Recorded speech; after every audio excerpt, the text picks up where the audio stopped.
is there's been an annual theme for Black History Month since 1928 also. A lot of people don't know this. This year's annual theme is African Americans and the Arts. African Americans and the Arts. And I'm going to give you some information on that. Because for the most part, the way we commemorate, the way we celebrate Black History Month is wrong. And unfortunately, a lot of us haven't done the research, mean well, but haven't done the research to really understand it. I did the research. And I went to ASALH's website, Association for the Study of African American Life and History, and researched the origins of Black History Month years ago. Plus, I talked to one of the past presidents as well, Dr. Darrell Scott of ASALH. Okay, so the father of Black history, the father of Black History Month is Dr. Carter Godwin Woodson, Dr. Carter G. Woodson. And he was born December 19th, 1875, 10 years after slavery ended. He was born in Virginia. He died April 3rd, 1950. He wrote numerous books. His most well-known book would probably be The Miseducation of the Negro, which came out in 1933. Now, Dr. Woodson, when we look at why was Black History Month created, Dr. Carter G. Woodson founded what was known then as Negro History Week in 1926, okay, 1926. He explained the reason behind the celebration in a pamphlet widely distributed months before the first celebration. Well, before the first celebration was to take place during the second week in February 1926. Now, I've been to Black History Month celebrations, and people say, why we have the shortest month of the year? Okay, why we have the coldest month of the year? The reason why Black History Month is in February is because it specifically it started the second week in February. It was held the second week in February. It started February 7th, 1926. Because the second week in February contained the birth dates of Frederick Douglass, February 14th, which most of us know as Valentine's Day, and Abraham Lincoln, February 12th. African Americans were having celebrations commemorating Frederick Douglass's birthday going back to the year after he died, when he died in 1895.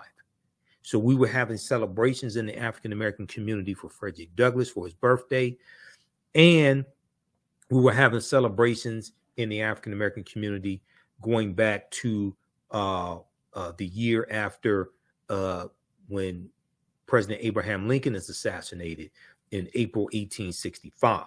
So we were having celebrations since basically Lincoln was assassinated also on his birth date of February 12th. So since there were already celebrations going on in the African American community surrounding these two men, Dr. Woodson put his new cultural celebration into that same period of time, because a lot of people were, having celebrations. They may be off work or whatever it is. This is going on, and so this is in 1926. Okay. Now, Dr. Woodson exclaimed that Blacks knew practically nothing about their history, and some of this is still true today. He ultimately believed that African Americans could benefit immensely from knowledge of their past and accomplishments of their ancestors. He added that race prejudice was the byproduct of whites' beliefs that Black people had not contributed anything of worth to world civilization. Okay. Now, Dr. Carter G. Woodson earned a PhD in American history in 1912 from Harvard University. He became the second African American to get a PhD from Harvard. The first was Dr. W.B. Du Bois in 1895. Woodson was the first of African slave ancestry because his parents were slaves, and Dr. Dr. W.E.B. Du Bois was born to free parents. In 1915, so this is the 50th year anniversary of the end of slavery and the end of the Civil War. Dr. Carter G. Woodson attends a 3-week celebration, this symposium that takes place in Chicago, okay? And this is the 50th year anniversary of the Emancipation, well, not the 50th year anniversary of the Emancipation Proclamation, 50th year anniversary of Emancipation, I should say, Emancipation. Emancipation Proclamation was January 1st, 1863. So there's a 3-week symposium that takes place, and they have all these exhibits and is documenting the progress African Americans have made over those 50 years. And you have speeches given and things like this. And it's at the symposium that Dr. Carter G. Woodson gets the idea to create an organization dedicated to the study and the preservation and the documentation and the teaching of African American history as well as African history, because he didn't just deal with the contributions of African Americans here in the U.S., but worldwide, as well as on the continent of Africa. So he decides to create an organization to promote the scientific study of Black life and history, the scientific study of Black life and history. So this takes place on September 9th, 1915. He and 4 friends co-found the Association for the Study of Negro Life and History at Wabash YMCA there in Chicago. Okay. In 1916, he creates the Journal of Negro Life and History, the Journal of Negro Life and History. And this was a journal dedicated to publishing the papers of African-American historians, because the white historical journals usually did not want to deal with the same topics that we wanted to deal with, or would not deal with those same topics the same way. So he understood we had to have our own infrastructure. Okay. 1921, he creates Associated Publishers, Inc., which was a Black publishing company that he used to publish his books. And they also published textbooks for Black teachers to use as well to teach, Black children. Now, Dr. Carter G. Woodson argued that if the historical record was set straight, and that if the history of Black people were studied along with the achievements of others in schools, not only would Black youth develop a sense of pride and self-worth, not only would Black youth develop a sense of pride and self-worth, but racism would also be abolished. And Dr. Woodson said the history of African Americans had to be taught in every school across the country, not just in schools where we were the majority of the population of the students. Okay, he understood it had to be taught in every school across the country. Now, Woodson concluded, quote, "Let truth destroy the dividing prejudice of nationality and teach universal love without distinction of race, merit, or rank, with sublime enthusiasm and heavenly vision of the great teacher. Let us help men rise above the race hate of their age unto the altruism of a rejuvenated universe." Now, Negro History Week was, as it was called in 1926, was the first major achievement in popularizing Black history or African American history, and was unique in that it focused on African American youth. Now, it wasn't only for African American youth, but there was a focus on our youth. Dr. Woodson realized that the miseducation of Black people began in their homes, in their communities, and in their elementary schools. Dr. Woodson's vision of Negro History Week was optimistic, strategic, and long-term. He wanted this modest week-long celebration to serve as a stepping stone toward the gradual introduction of Black history into the curricula of all levels of the U.S. educational system. He's saying this has to be taught in all schools across the country, as well as in colleges also. The reason why is because the way you treat a people is largely based upon what you think about a people. What you think about a people is based upon what you have been taught about a people. What you've been taught about a people is based upon everything you read, heard, and seen about a people. So if you go through 12 years of education and you get a high school diploma, and you're not required to learn the history of African Americans, but you're required to learn American history, world history, American government, things like this. When the history predominantly of white people is required for you to be able to graduate, to get a diploma, so you can go into the military, so you can get a job, so you can go to college. But the history of African Americans is not required to do the same thing. What you're tacitly saying is that these people's history is more important than these other people's history over here. And since people are a product of their history, then you're tacitly saying that white people have more value. White people are more important because you have to learn that history than African Americans are.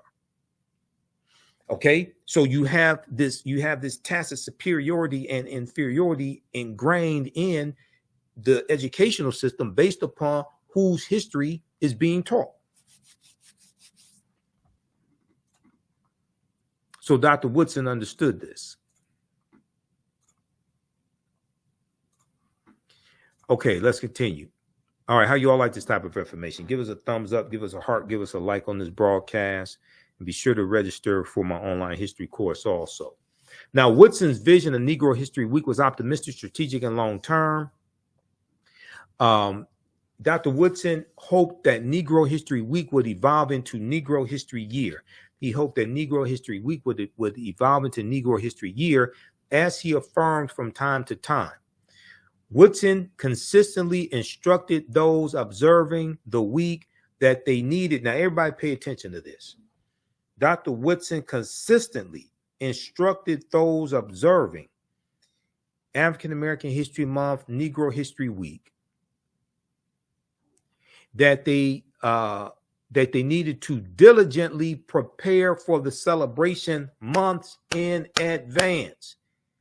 Diligently prepare for the celebration months in advance, and that after mid-February, because it started out as 1 week, after mid-February, they needed to continue acknowledging the role of African descendants in world history, not just in the United States of America, not just the first Negro to do this and the first Negro to do that, and Black people making inventions that make white folks' lives easier. That's not what Black History Month was about. That's what Negroes have reduced Black History Month to. They haven't gone and researched the original intent. Quote, Negro History Week should be a demonstration of what has been done in the study of the Negro during the year, and at the same time as a demonstration of greater things to be accomplished, end quote. Dr. Woodson instructed school teachers. Okay?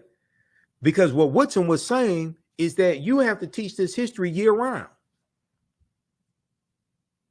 You have to teach this history year round.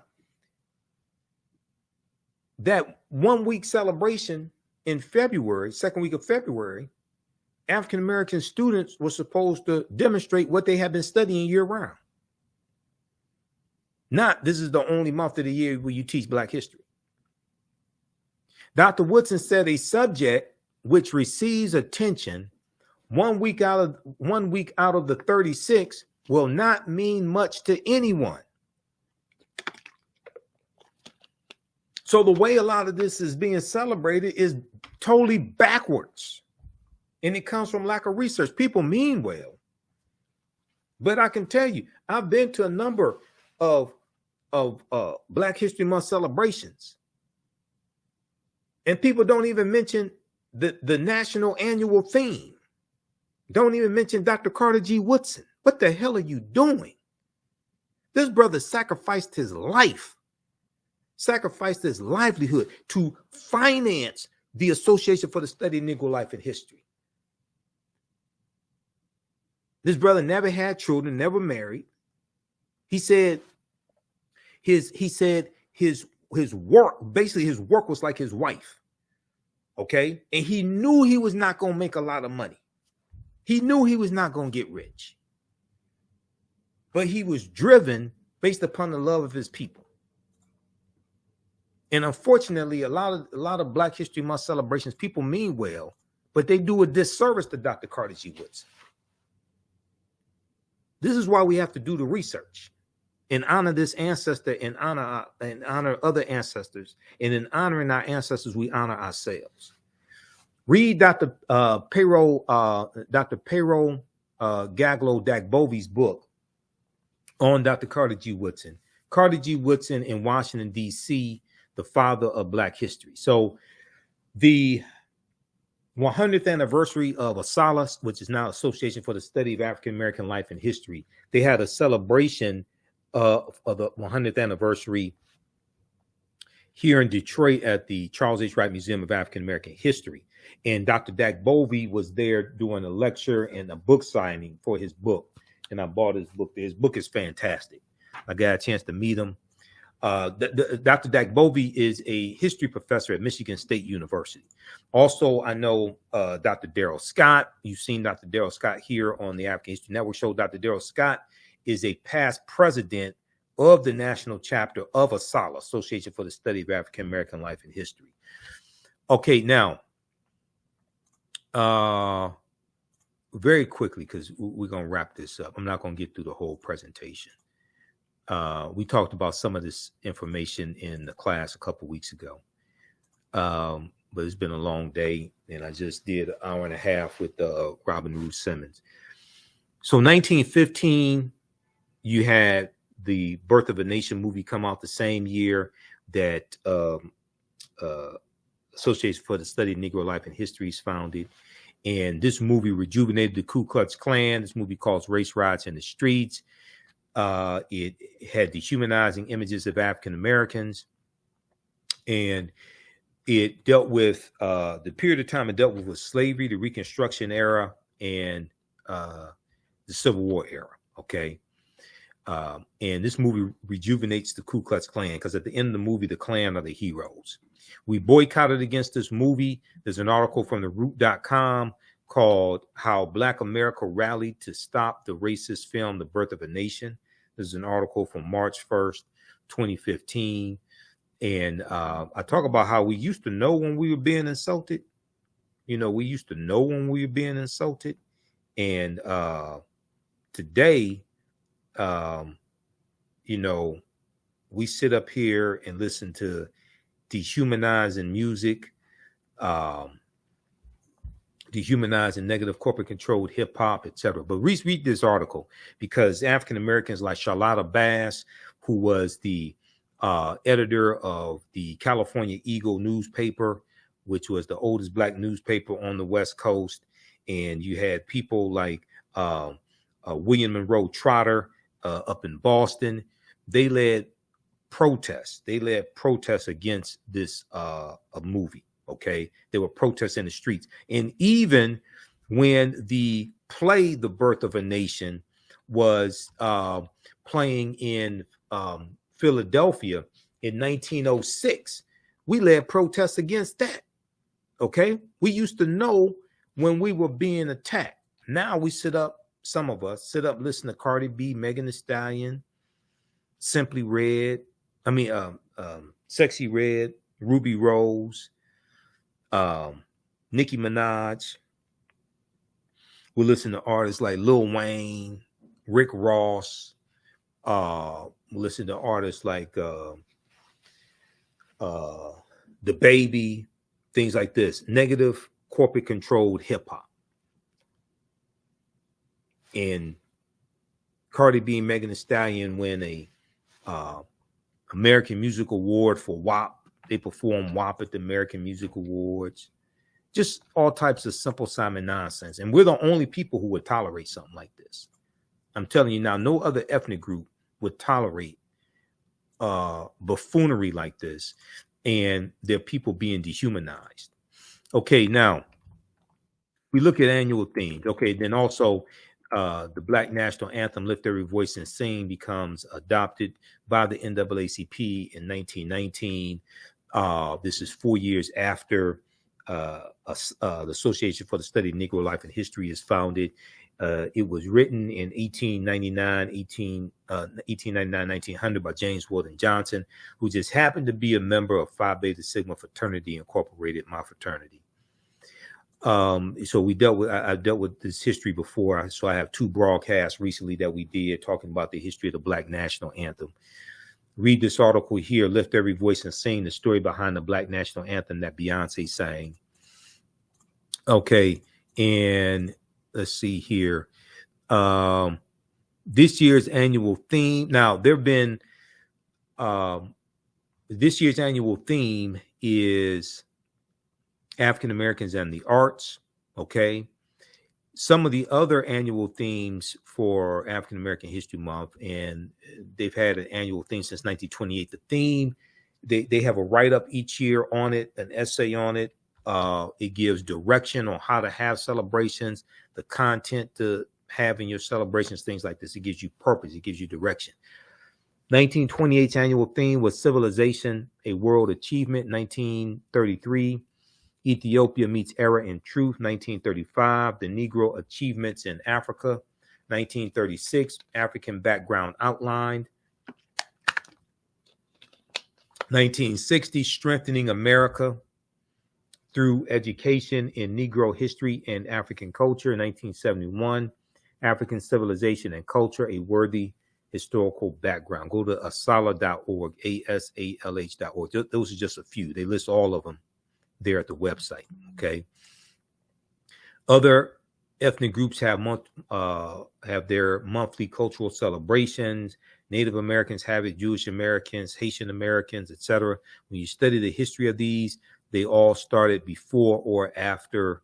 Most of them started after 1976. 1976 is when Negro History Week became Black History Month, and was recognized nationwide. And President Gerald Ford did a proclamation recognizing it. Even though in Virginia, some of us had already started celebrating it for 1 month. Okay. Dr. Carter G. Woodson in Miseducation of the Negro said, when you control a man's thinking, you don't have to worry about his actions. You don't have to tell him this. You don't have to tell him, do not stand here or go yonder. He will find his proper place and stay in it. You do not need to send him to the back door. He will go without being told. In fact, if there is no back door, he will cut one for his special benefit. His education makes it necessary.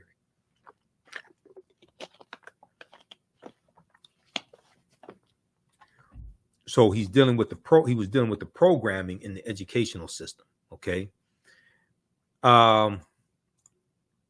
This year's theme, African Americans and the arts. African American art. I will just look at the theme briefly. There's a 2-page write-up at Asalh's website.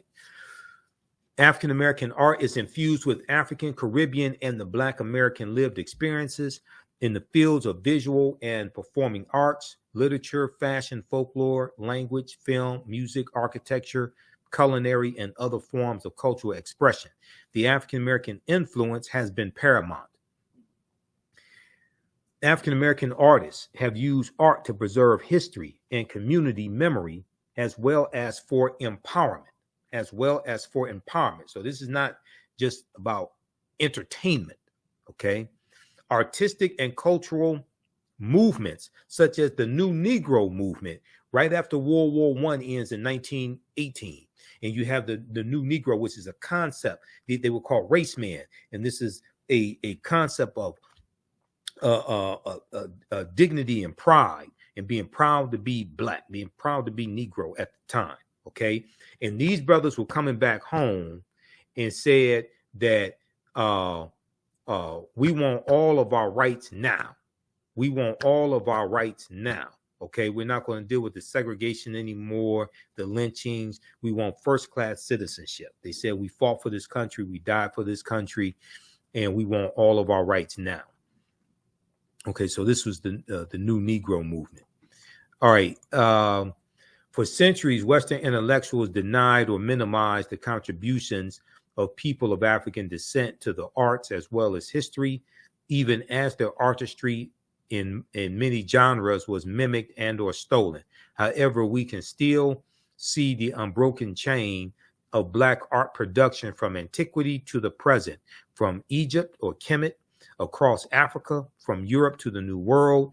Prior to the American Revolution, which was 1775 to 1783, enslaved Africans of the Low Country in South Carolina began their more than a 300-year tradition of making sweetgrass baskets, which separate the rice seed from its chaff, revealing their visual artistry via craft. Now, there were at least 262 skills, trades, and crafts that African people had in this country from 1619 to 1865. Okay.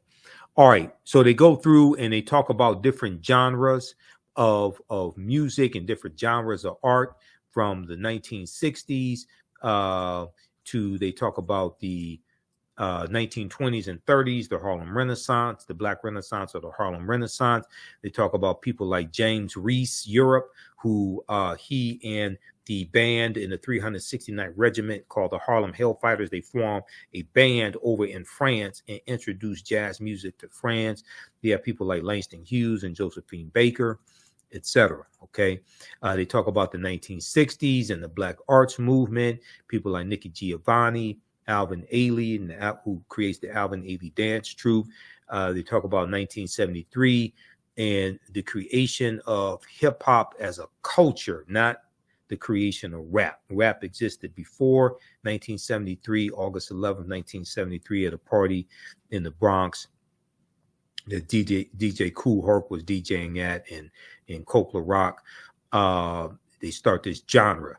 5 elements of hip hop are DJing, MCing, graffiti, breakdancing. They say beatboxing, but it's actually knowledge, because knowledge was part of hip hop. There are 5 elements of hip hop. So what they're introducing, some people dispute the date, is the culture of hip hop, not rap. Rap, you have the song Minnie the Moocher. Rap predates 1973. Okay, the recitation of lyrics over music, that predates 1973. Hip hop is a culture. Okay, Cab Calloway, Minnie the Moocher. All right. So then we look at Afrofuturism as well, and we look at people like Sun Ra and Janelle Monáe and Jimi Hendrix and the movie Black Panther. That's dealing with Afrofuturism. Okay, so that gives us a synopsis of this year's annual theme of African Americans and the arts. All right, now, okay, so hopefully that helps you to shed some light there. Like I said, some people dispute the date, but hip hop is a culture, not a hip hop is more than just rap. And some people say that culture predated 1973. Okay, but you're dealing with 5 elements of hip hop. You're not just dealing with rap. All right, so look, that's going to do it for us. Be sure to visit our website, AfricanHistoryNetwork.com. Register for my online history class that we do normally on Saturdays, but this coming Saturday, I'm presenting to the Detroit Reparations Task Force. So our next class will be Sunday, March 3rd, 2024, 2 p.m. And we'll get the new flyer up. But click right here to register here for the class. Class is on sale $80. Our lesson plan is here, so you can download the lesson plan and follow along in class also, okay? And you can support the African History Network, $ the AHN Show through Cash App, $ the AHN Show through Cash App, also through PayPal, paypal.me/the AHN Show. This helps us keep doing the research, stay on the air, keep broadcasting, pay some of the bills. So all the people who are commenting here, and even the ones that don't know what they're talking about, you can support us also. We have to get out of here. Remember, right now it's correct, wrong behavior is not over till we win. Wakanda forever. We'll talk to you next time. Peace.